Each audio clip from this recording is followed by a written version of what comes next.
Kannada has got a very rich, what you call the history, especially that Purandaradasa Carnatic music. More than 250,000 songs he has written. I don't know how he could manage all that.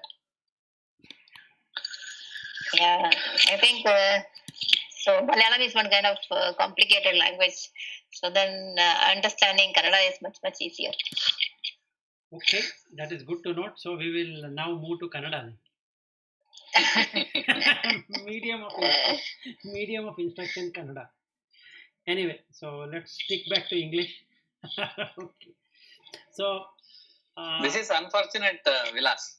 Which one? See, being India, we don't have one Indian common language for us to communicate, especially for South Indian. North India, they have Hindi.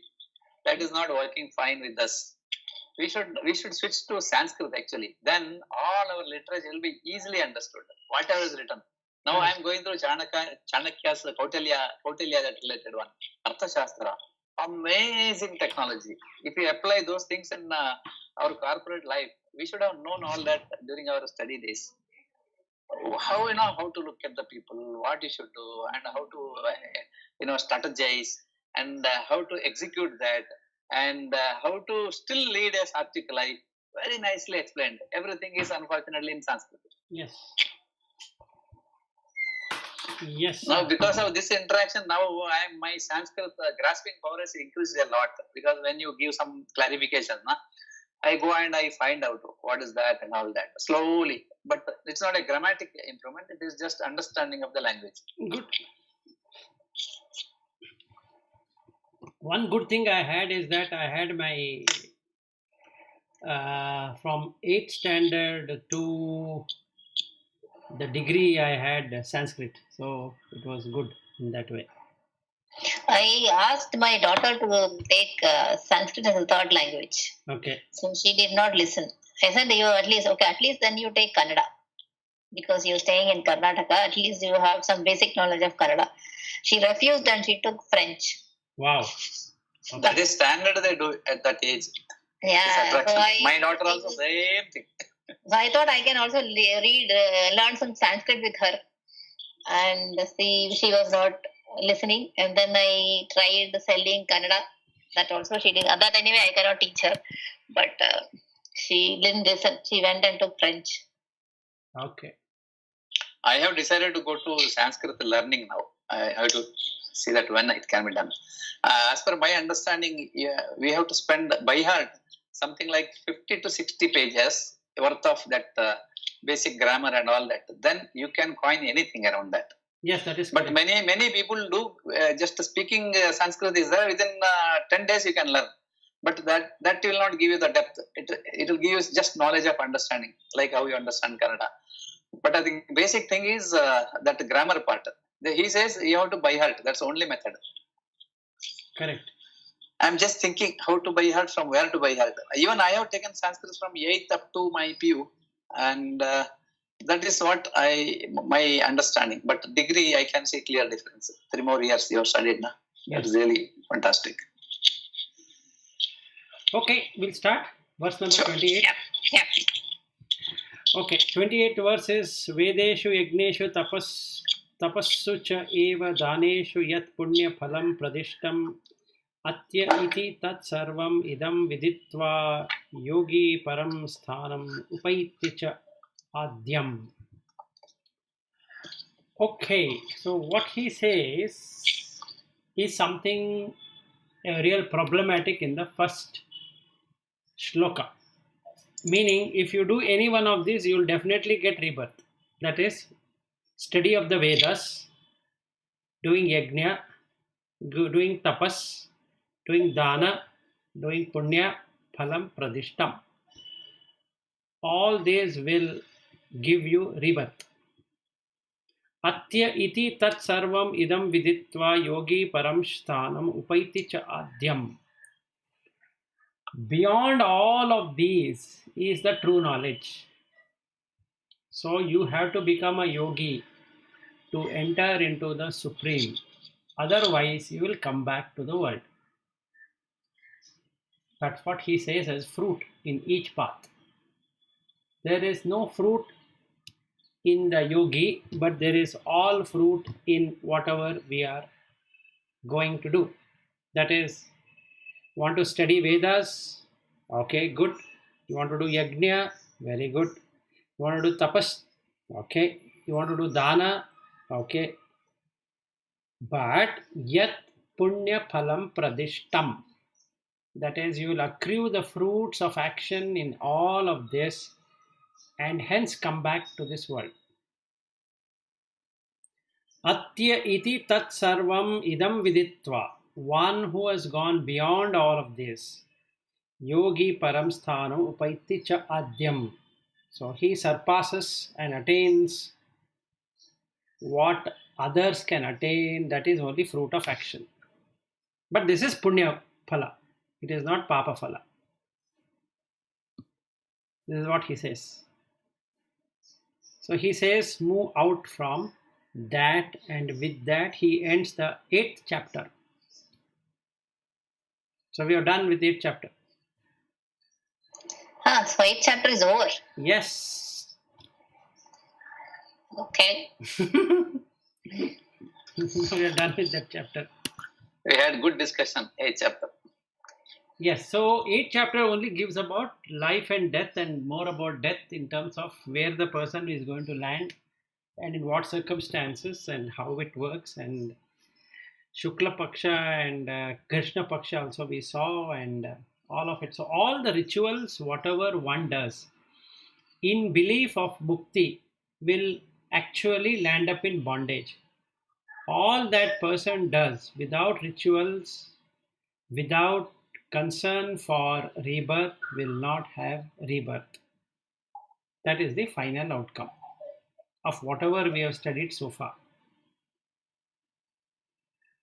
Because mind has an intention to be reborn in something or the other and focuses its attention on getting into higher realm, there is going to be rebirth. And if there is a higher realm of existence, there is certainly going to be a lower realm of existence as well. So we keep on going between the higher, the middle, and the lower. And we don't know at what stage we are in the higher realm, at what stage we are in the lower realm, and what stage we are in the middle level. So how does a yogi see this? A yogi sees in this way. When we say higher realm of existence, as of today, you can see 3 kinds of people suffering. One kind of people who are suffering without job, without food, because of this something called as COVID-19. There are people who are not really struggling out of food and earning, but they are having fear of losing the job and losing the food. But the risk for both of them is the getting of COVID, because they have to go out and do a lot of job. And there is a third kind of people who don't have to go out at all, and they get everything, and they're able to pay, they're able to stay, they're able to work. In this category, there are people who don't work, but they are able to eat the fruit of action, which is called punya phala. That means they don't have to go for a job to earn anything, but they have sufficient amount of money and they are well off. What we call well off is the punya phala. So they are like gods. Generally don't have to do anything. But every day they keep on spending. Let us say somebody has around 2 crores of rupees. And he knows that it is sufficient enough for him. I don't think so anybody at 2 crore will ever think that it is sufficient. That is separate matter. Let's say he thinks he and his family are contented and they're happy. Then the problem here is that it keeps on diminishing, kshaya. But that's what the punya phala is all about. So when we go to a heavenly realm of existence, You don't have to do anything, but that punya phala will keep on exhausting because there is no way you can add. So some people, depending upon their earnings or their punya phala, they are able to have many homes and many properties and much amount of money and all that. But in all the three categories, fear is a consistent thing.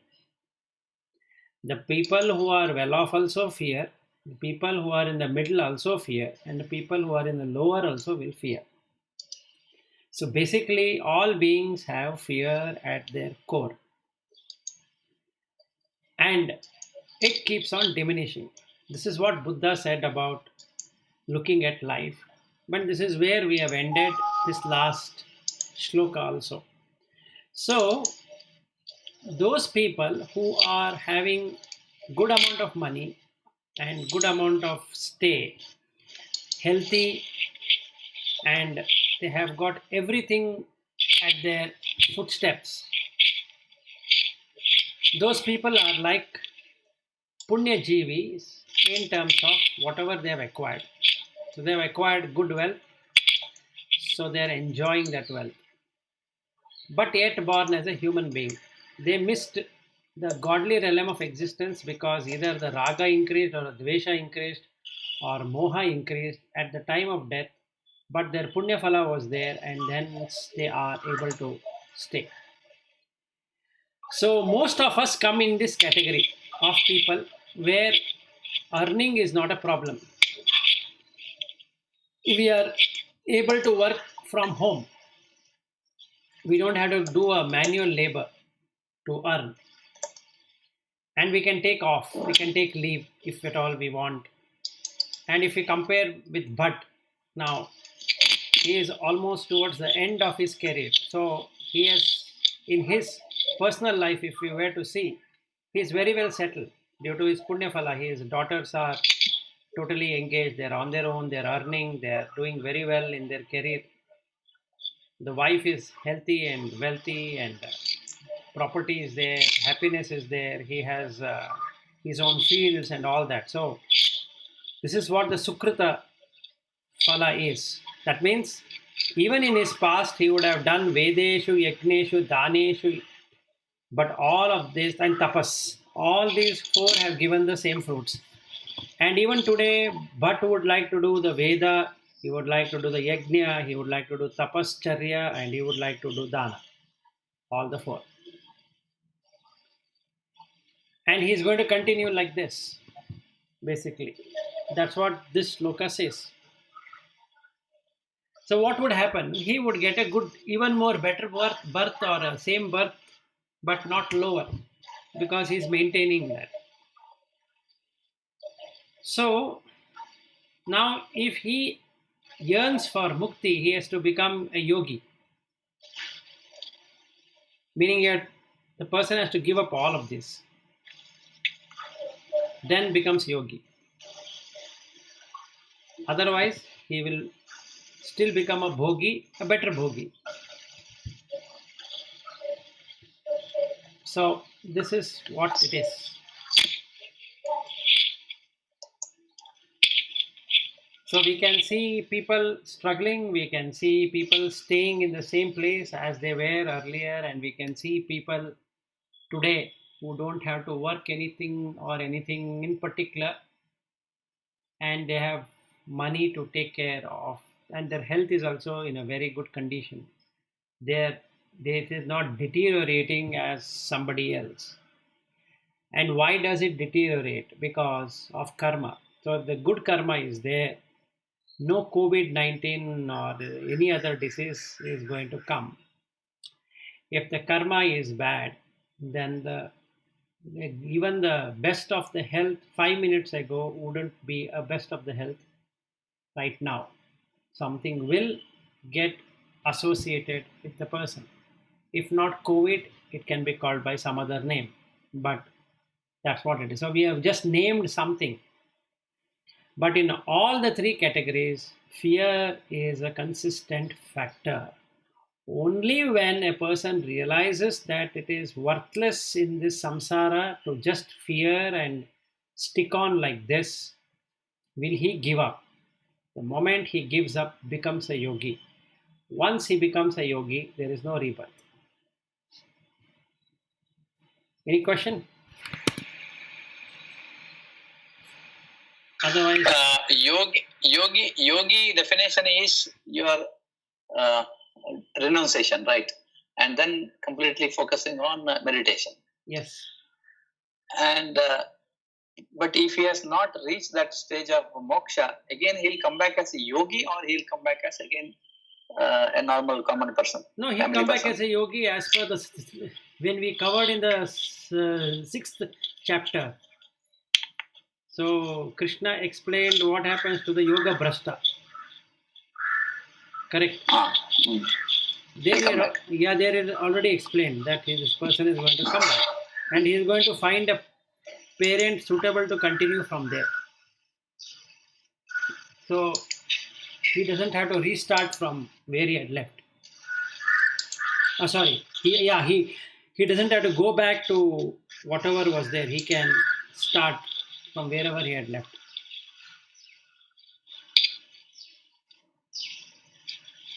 Okay.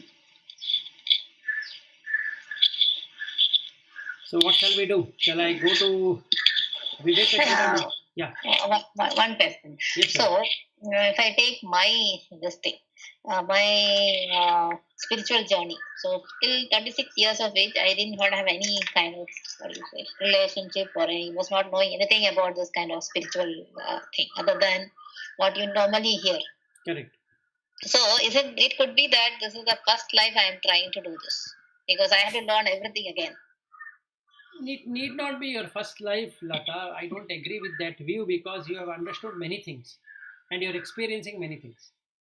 Yeah, that is true. So if it is the first life, you would be a beginner.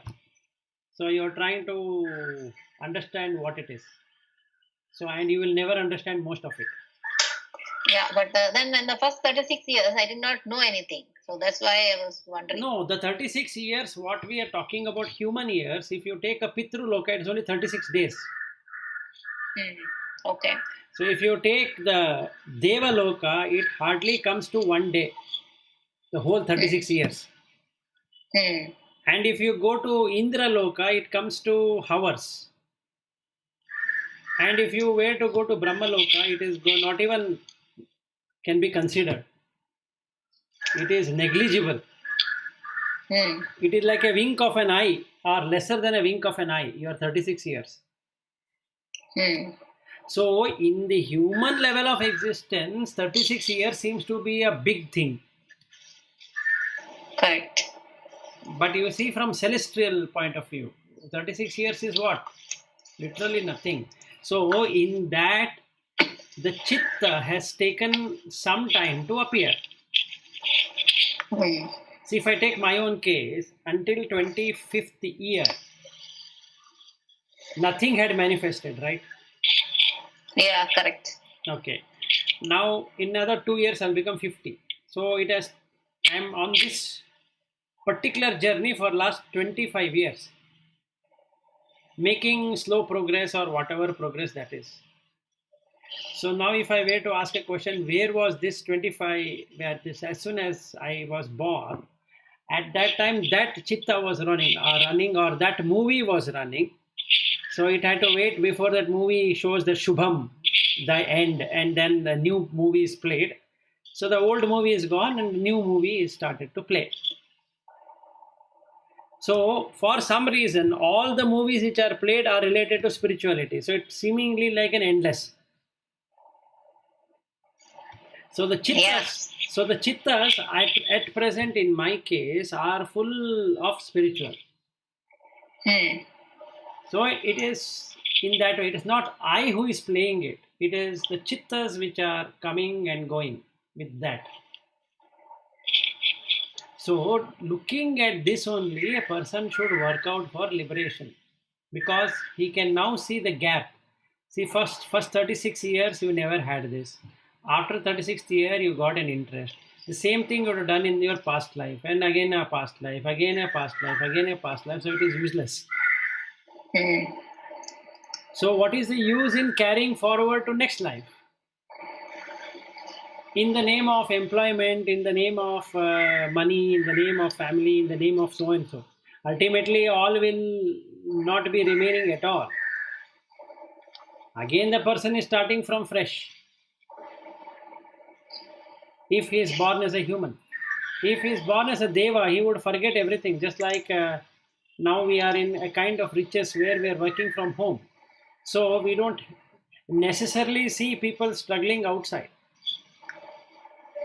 But the fear exists. That is same. But it is better than the person going on the field and talking to people, and he has to be concerned about the spit coming or somebody sneezing or something happening or whatever it is, and he should take so much of care. And if he doesn't do that, he will not get money, and if he doesn't get money, he cannot buy anything, and he cannot sustain his family or his or her family.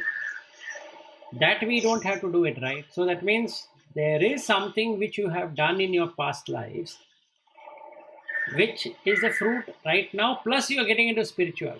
So from 36th year to 48th year, 12 years you are on that consistently. Yeah.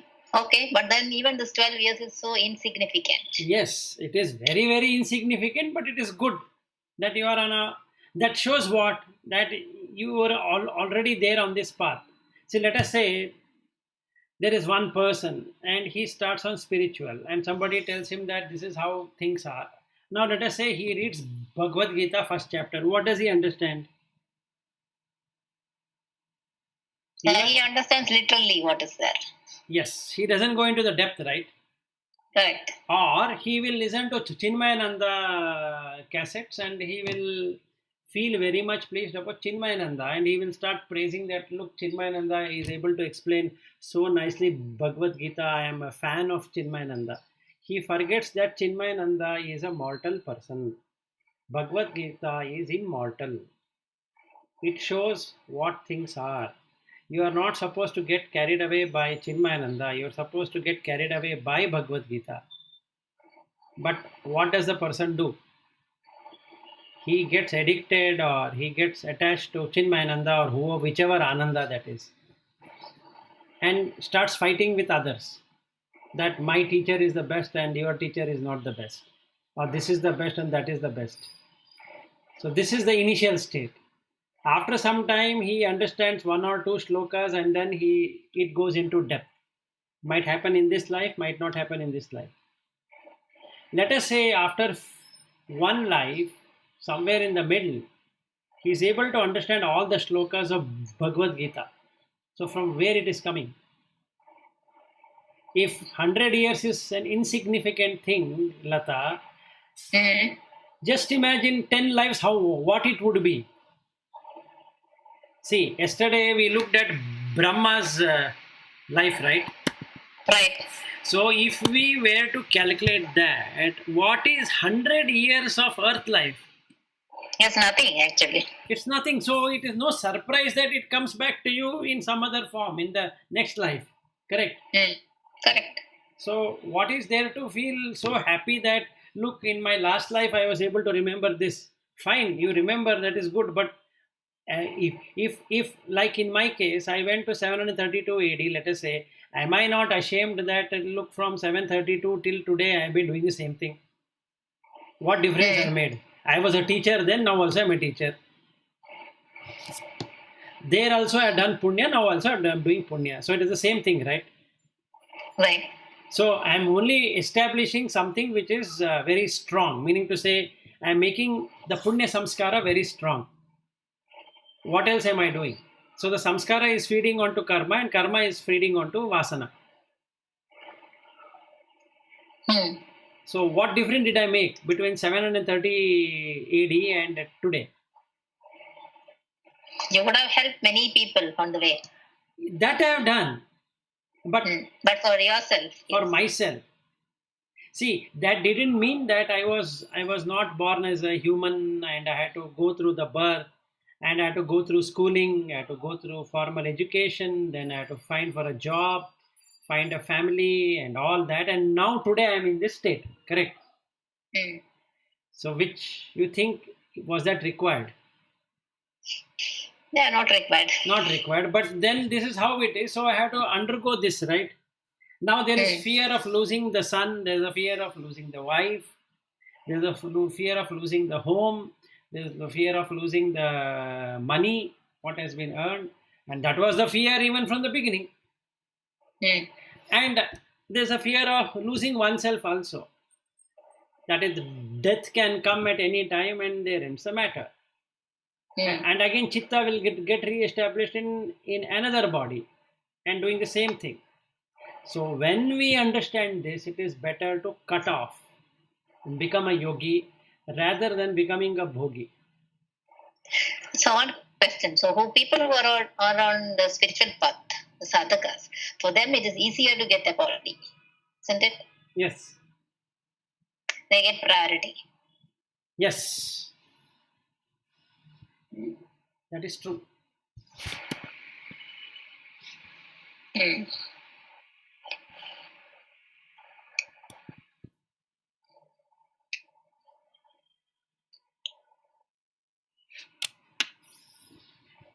So shall we go to the other one or shall I start with the 9th chapter? So you are not covering Vivekachudamani today? No, I am going to cover. I wanted to ask. Now it is 9 o'clock. But wanted to leave at 9:30. So we will do the Vivekachudamani. And tomorrow onwards. Yeah, that is better. Correct. Yes. This chapter is over. Tomorrow Padmashree will be there. We can start new chapter tomorrow. Yes. Vivekachudamani is time. Yes. Okay, we covered 177. So today we will come to 178 and how the jiva will fall into the lower realm of existence or existence, basically lower, higher, middle, it doesn't matter. It's existence. Asanga chidrupam amum vimohya deha indriya prana gunaihi nibhaddaya aham mama iti brahmayati ajasram manaha swakriteshu phala upabhuktishu. So the difference between Shankara and others, I just want to give. Yesterday after finishing the call, I forgot about it, and then I remembered basically that I forgot to explain to you the difference between Shankara and others, all the acharyas and Shankara. Shankara from the beginning stood on the Chitta Shuddhi. He is the only person who looked at Chitta Shuddhi as the primary thing, that is, mind is the primary and not anything else. Whereas from the Upanishad and Veda and all of that, and after Shankara, whichever Acharya came, they only stood on the Bhuta Shuddhi and also on looking at the, what I can say, Bhakti Marga as the only outcome. I think there is some background noise. I think, but can you mute it? Okay. So the problem here, if we were to see, is that without Chitta Shuddhi, Bhuta Shuddhi is a long drawn process. So the acquisition of Shankara on Buddha was that since he started in Chitta Shuddhi and everything is on the mind, people started accusing him that you are promoting Buddhism in Hindu culture. Especially the verse number 178. This is exactly what is said by the Buddha also, that how a person falls into delusion through his own mind. It says, Asanga chidrupam amumya vimohya deha indriya prana gunaihi nibadhya aham mama iti brahmayati ajasram manaha swakrityeshu phala upabhuktishu. So mind is the one which is re-established again and again and again in different lives. So without purifying the mind, it is not possible. Even though Upanishad talks about purifying the mind, I think it is Shankara who, at least from the Hindu perspective or Upanishad perspective or whatever was there at that time, is the only person who really gave clarity on the Chitta Shuddhi. So Vivekachudamani is one of the best for Chitta Shuddhi. Otherwise, if we read any other scriptural references, it only says that you have to do Chitta Shuddhi, but it doesn't say how one should do the Chitta Shuddhi. So for all of us, it is beneficial to go through Shankara path, because that helps in coming closer to liberation. And the last step, if somebody were to implement from the Buddha, he will get liberated in this life. So 99.99% of the actions given by Shankara is good enough. The last step can be imported from Buddha, because the objective is not about whether Buddha is good or Shankara is good or that person is good or bad. It is about using it as a tool and then crossing the samsara. It is like a bridge.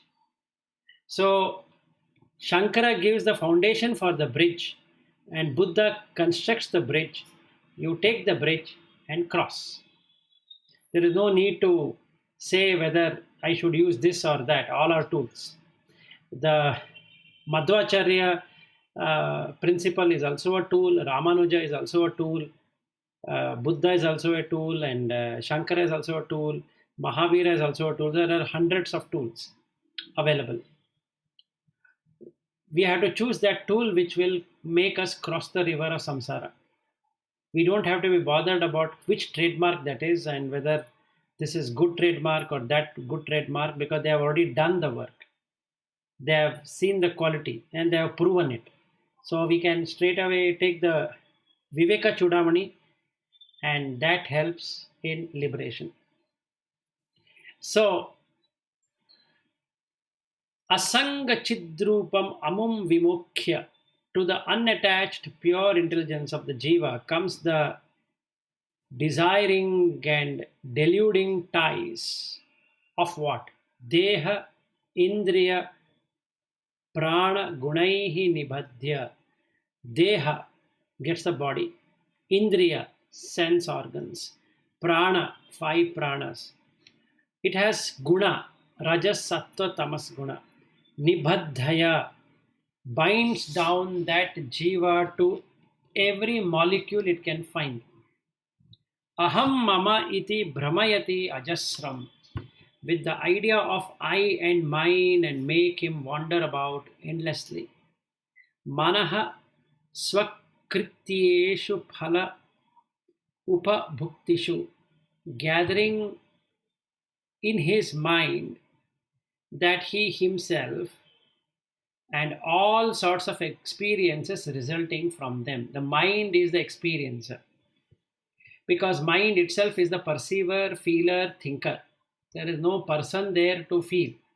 Even though we talk about Atma, there is nothing called as Atma to be seen. It is the mind and the consciousness which comes together. So by closing of the mind, that consciousness departs from there. But the problem is the person feels I am and mine.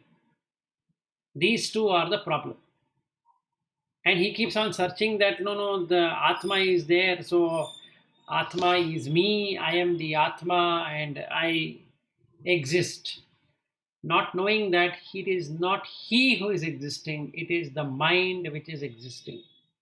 The existential is the mind, not the Atma. Atma is just providing the light.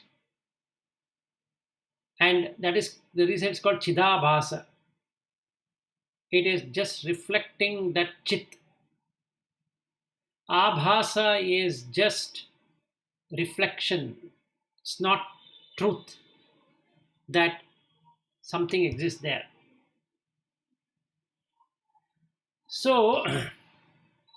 if somebody were to understand this, that's the jiva which is there is pure, but gets muddled up with all of these and considers itself as I. So the mind really takes over everything. And 179 verse, he even more talks about a superimposition. Adhyasa doshat purushasya samsritihi adhyasya bandha tu amuna eva kalpitah rajastamo doshavatah avivekinah janmadi dukkhasya nidanam etat. Okay, adhyasya doshat, that is this superimposition which happens due to the dosha, defects. Purushasya samsritaha, that Purusha keeps on moving from one to another, called as transmigration. Adhyasya bandha tu, that is the superimposition of the bondage, indeed.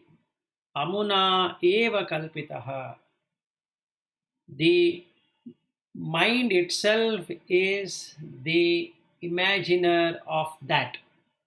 In fact, all our experiences are felt and imagined by the mind. There is no feeler. Atma doesn't feel. Atma doesn't think. Atma doesn't enjoy. Atma doesn't suffer. It is just the power, the consciousness. Whereas this mind alone is responsible for all the actions it is doing. For a man who is tainted with rajas and tamas, dosha vatah avivekinah. Dosha is the defect. So there are two defects in the mind, which is rajas and tamas. The guna is sattva. The problem with manaha, the jiva, which has come into that manas, is sattva. But due to incorporation of all the vasanas and the karma and the samskara, it has become tamas. So this energy, which is rajas, moves to tamas more than what it moves to sattva. And because of that, the janma, the dukkhasya nidanam etat, all the miseries of birth, decay and death is the result of this only. So the impure mind is the cause for all the problems anyone is facing today. Because mind alone is the experiencer. There is no other experiencer other than the mind. The body doesn't experience anything. The body pain is also experienced by the mind. The fear is experienced by the mind. The anxiety is experienced by the mind. The sensual pleasures and pain are also experienced by the same mind. Relationships are also set by the mind, experienced by the mind. So what has to be cleaned is the mind, nothing else.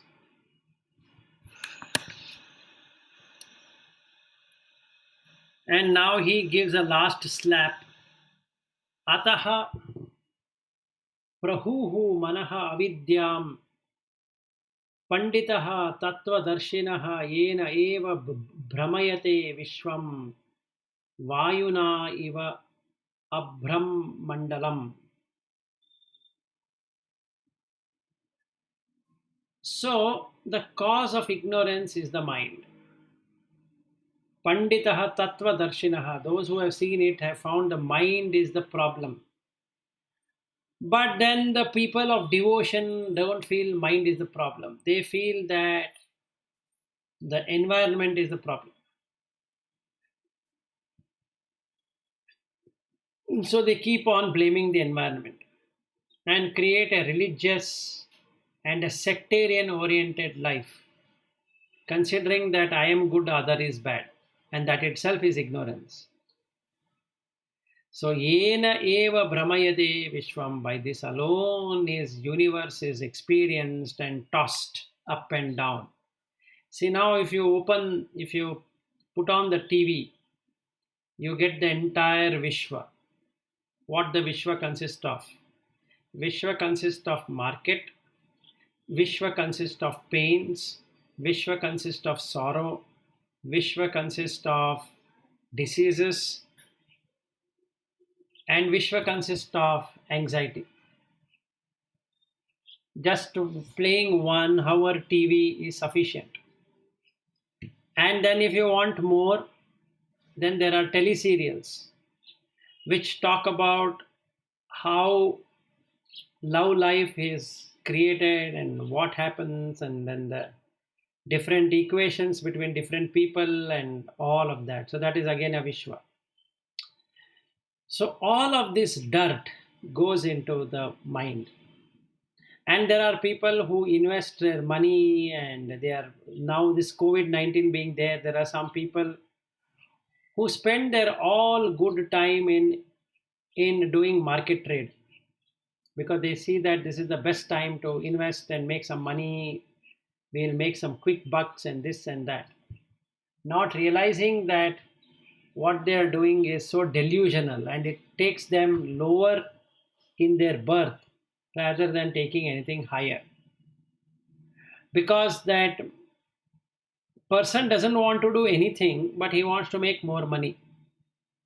This is the weirdest profession you can ever find. He doesn't want to do anything. He just wants to sit in front of the terminal and keep on watching CNBC news and this news and that news, and they give idea how to invest and what to do.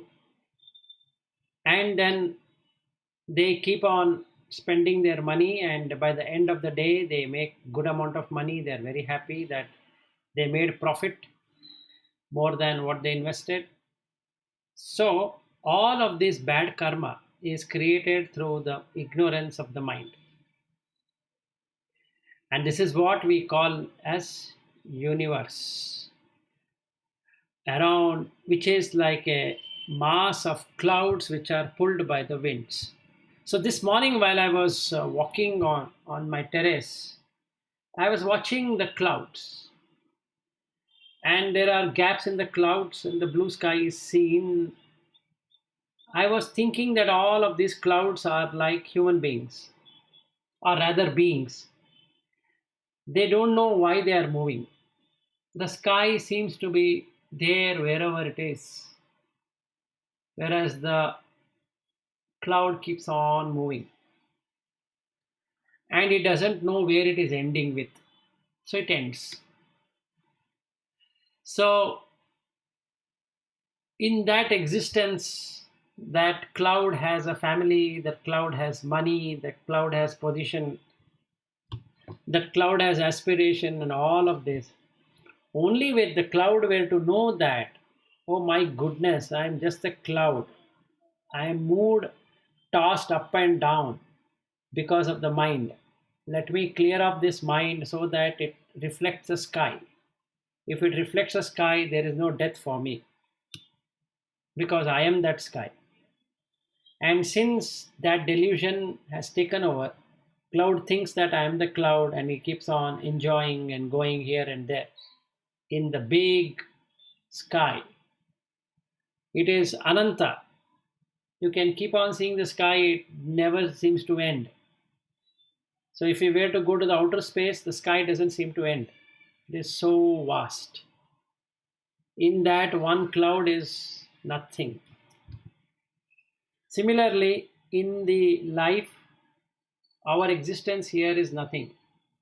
In that, the person does so many things, have found out so many professions which bring immediate benefit as far as the monetary thing goes, but is such a dangerous as far as karma is concerned. There is this gambling, which is because shares are also gambling, that brings in bad prestige, bad reputation to the karma. And there are these drug manufacturers, and there is alcohol and all of that. That manufacturing and trading again brings in bad karma. So there are so many professions in this world which are better off not to be done, rather than doing something which will bring bad reputation to the karma, because that is all mind created. So in 181 verse, he talks about the roads between the purification and liberation. Tat manaha shodhanam karyam prayatnena mumukshuna vishuddhe sati cha etasmin muktihi karaphalyate. Tat manashodhanam karyam. Thus, purification of the mind is most needed. Prayatnena mumukshuna,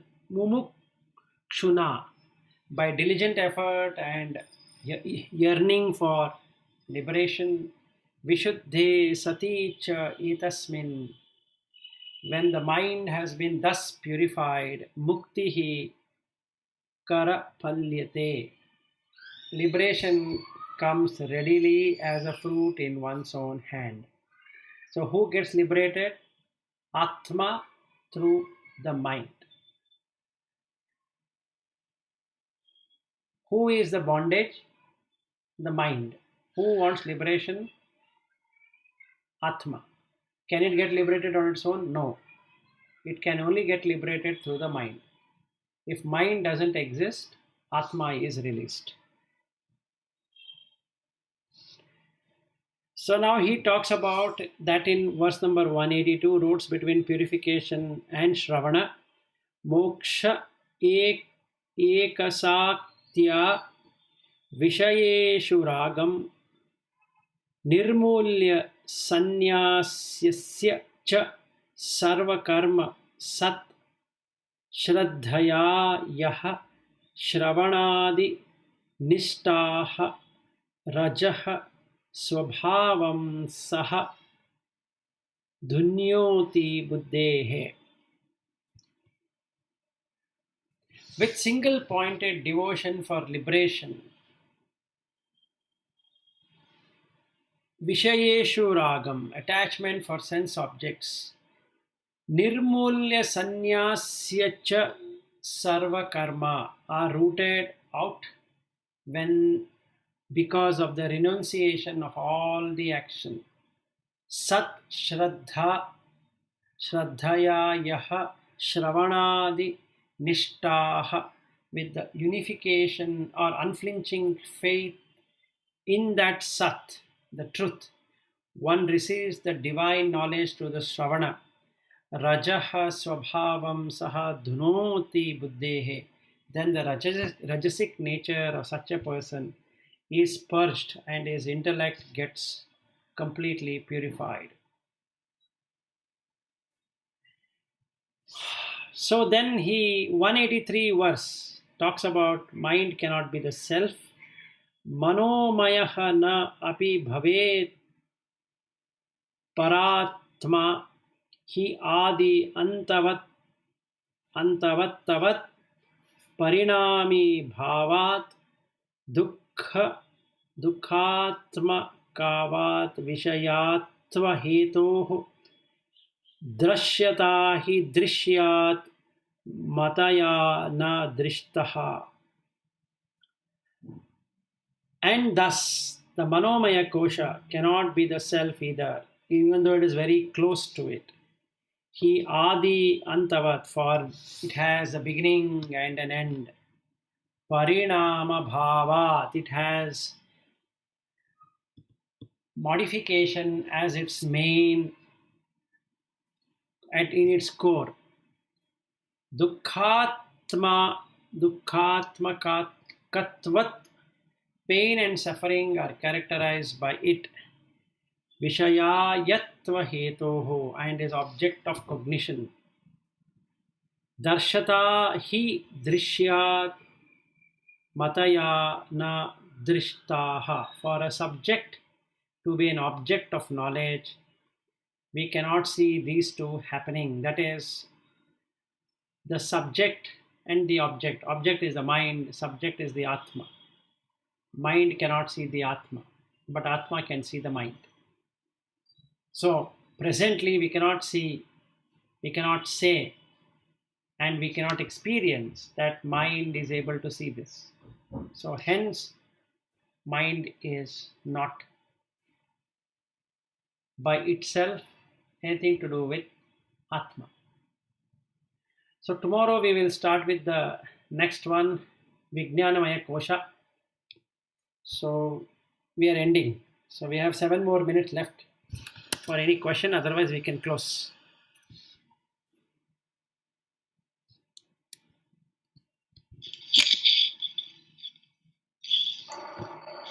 So this Manomaya Kosha, we have Annamaya, Pranamaya. Yes. Manomaya, Prana is something is coming to our body from somewhere.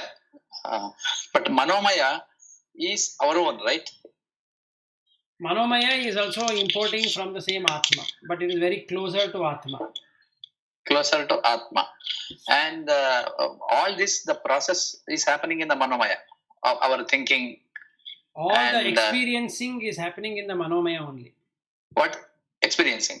Everything you experience as office, home, everything is happening in the Manomaya only. Yeah, we say, Manassu madidare madabahudu. That Yes. means, so that, say, the free will is acting here, right? Yes, the free will is acting in the Manomaya Kosha. Manomaya, okay.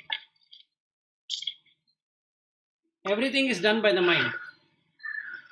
So Manomaya Kosha, Annamaya, Pranamaya, can I say that Annamaya, Pranamaya is also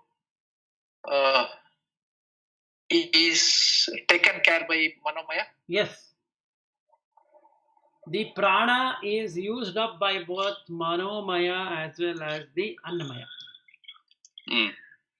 The putrid matter is Annamaya. The energy provider through the plants and cells is the Pranamaya. The thinker, feeler, cognizer is the Manomaya. Tomorrow we will come to Vijnanamaya and then Anandamaya, and then comes the real self. Sat. Sat. Yes. So the five koshas are nothing to do with self.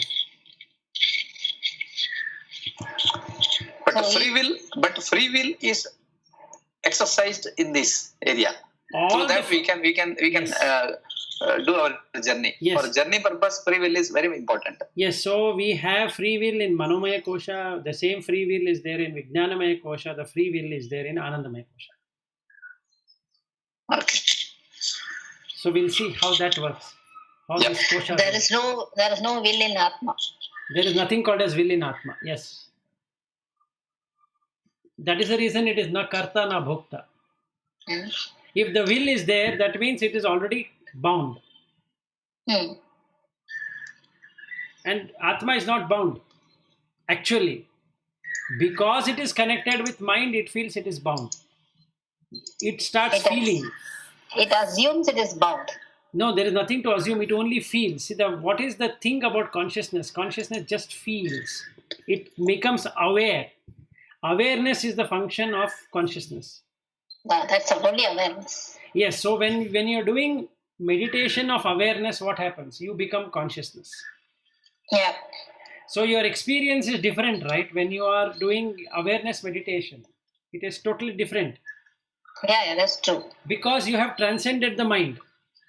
Hmm. So it is different. If it is within the mind, then it is mind will take over everything. Yeah, mind will name it. Yes. Now this is a blissful feeling, this is a vision you are seeing, and all that will come. Yes. So the objective here is to go beyond nimitta. Nimitta means sign. Mind makes signs. If you go beyond sign, mind closes off because mind feels that it is no longer required. So awareness meditation is a way of bringing in how things work. Really how it works. So let us say moving from one room to another room. By ignorance, we move from one room to another room, thinking that I am moving from one room to another room.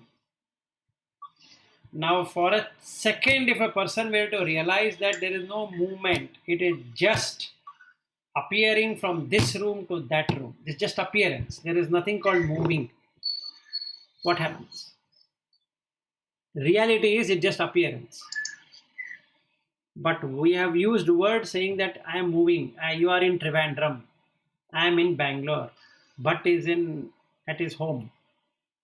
So RBI layout. Is there anything called a RBI layout? No. Is there anything called a Basaveshwanagar? No. Is there anything called a Trivandrum? No. It is the mind. But who is moving? Nobody. It's just, you are just there from one to another. But the basic thing you are doing the same, right? There's no difference in what the three of us are doing. Yeah, that's true. And when we stay in that, there is no relationship. When we stay with the mind, all relationship exists. Yeah, thanks, Ullas. I will join our other meeting. Okay, all right then. See you tomorrow. Okay. Okay.